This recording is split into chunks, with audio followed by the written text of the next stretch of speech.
This created a need for someone to manage these performers and book them each night, as well as orchestrate them getting to the underground operations.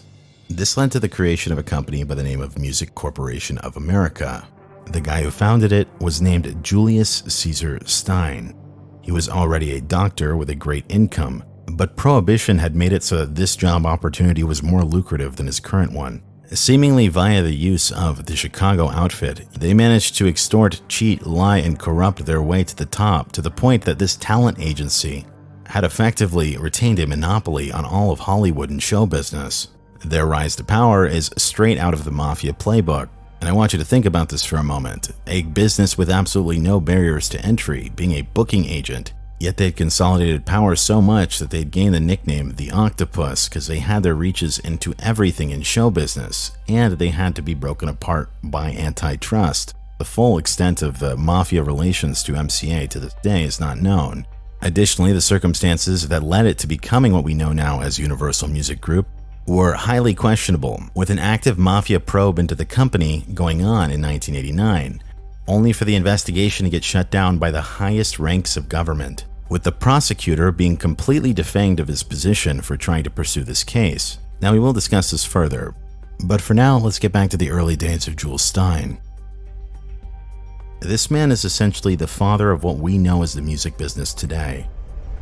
You struggle to get the contract, and then the contract is sort of, the indentured servitude type of thing. Our first contract was 7 albums, essentially 14 years.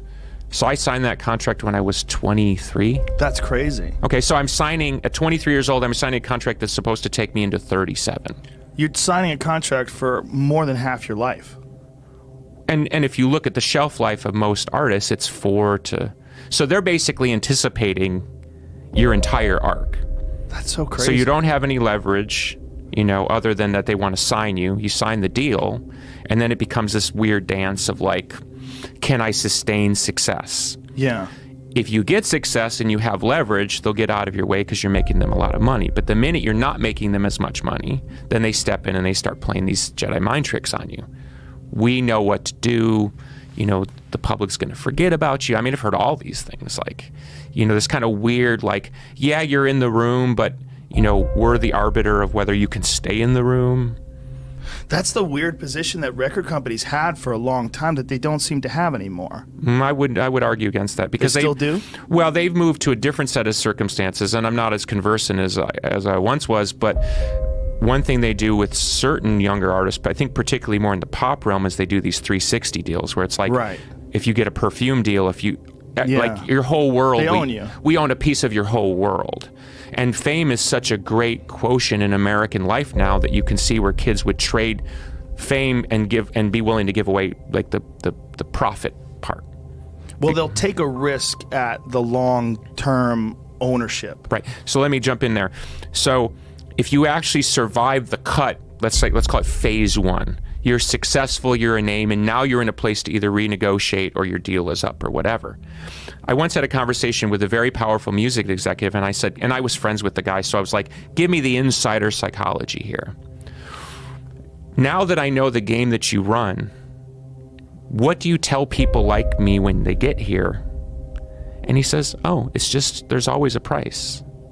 So they know that even if you get through the matrix of the whole thing and get out the other side, that there's just a dollar amount that will buy you back in. Whoa. They're not worried that you'll go independent. And in fact, if you look at a lot of the machinations of the music business over the last 20 years, especially with the rise of the internet, it's to keep people in the system. Yes. They don't want true independence. It goes without saying that once enough power is consolidated in any industry by limiting competition, the workers in that industry will flock there because that's where the majority of the opportunity is. Taking a look at history, a perfect storm of events enabled Julius Caesar Stein to have a near monopoly on managing talent in the music, film, and radio business.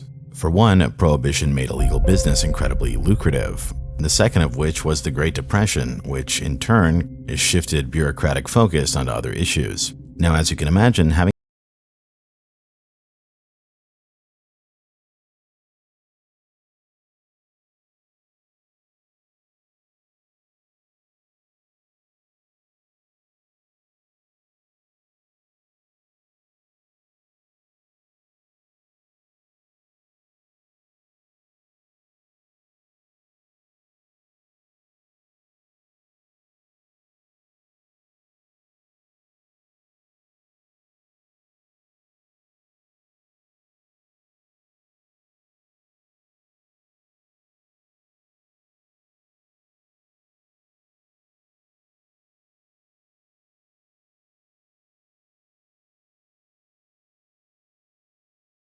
Having the backing of the Chicago outfit made limiting competition in Chicago incredibly easy. It goes without saying that if you did business with a rival gang, the outfit was likely to not be forgiving. Furthermore, clubs that refused exclusive deals with Stein were often targeted to be put out of business. In one particularly humorous example, he hired a mobster to launch a stink bomb during another set of another agency.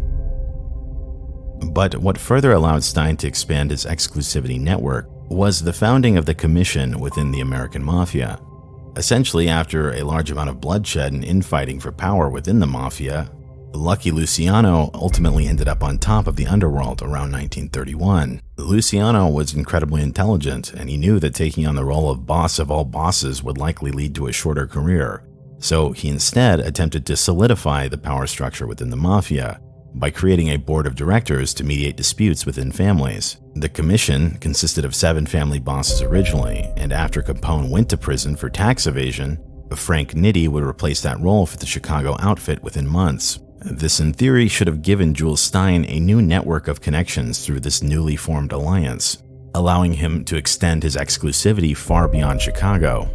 On top of all of that, as a result of Al Capone going to prison for tax evasion, this meant that the US government was now willing to tax illegal income, and thus stressed a greater importance in working with front businesses. Jules Stein was at the right place at the right time. To quote the book Dark Victory, Ronald Reagan, MCA and the Mob by the author Dan Moldea, which on a side note is a very good book, and I highly recommend that you go read it. Whether you like or dislike Ronald Reagan politically, all I will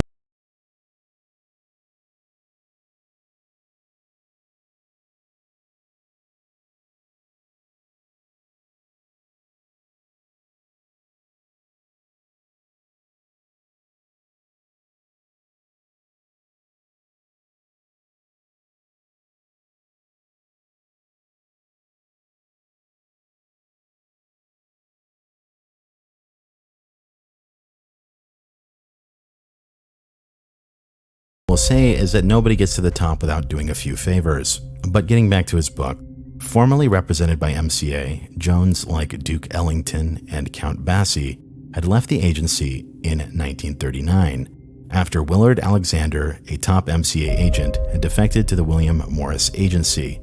Jones told Maury that MCA controlled most of the big-name bands in America and Canada, and at least 75% of the entire band booking business. How has MCA become so successful, Maury asked. Well, they've devised a system of rotating bands in all of the places they play, Jones replied. The system's so perfect that without the MCA contract, a band leader can't make enough bookings to make a living, and the clubs can't get enough bands unless they sign contracts with MCA. This system that Julius Caesar Stein created is the reason that bands go on tour to this day. Before this, they all had been playing at one location for months at a time.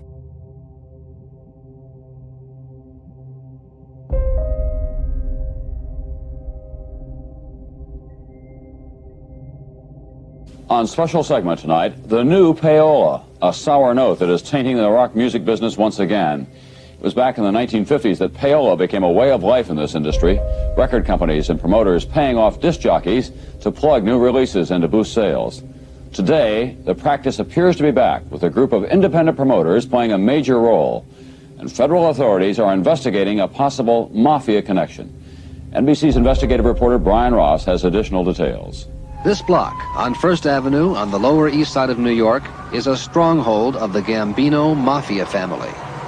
According to the FBI and New York City Police, the Mafia capo who runs things on this block and in places far from this block is Joseph Armone, the man with the glasses, a convicted dealer who on most days can be found conducting mob business at a back table in this pastry shop. For months now, the activities of Armone and others have been watched closely by the FBI and police as far away as Los Angeles, as part of an investigation of corrupt practices in the rock music business and what appears to be the reemergence of payola at rock music radio stations. This was the Waldorf Astoria last month at a black tie celebrity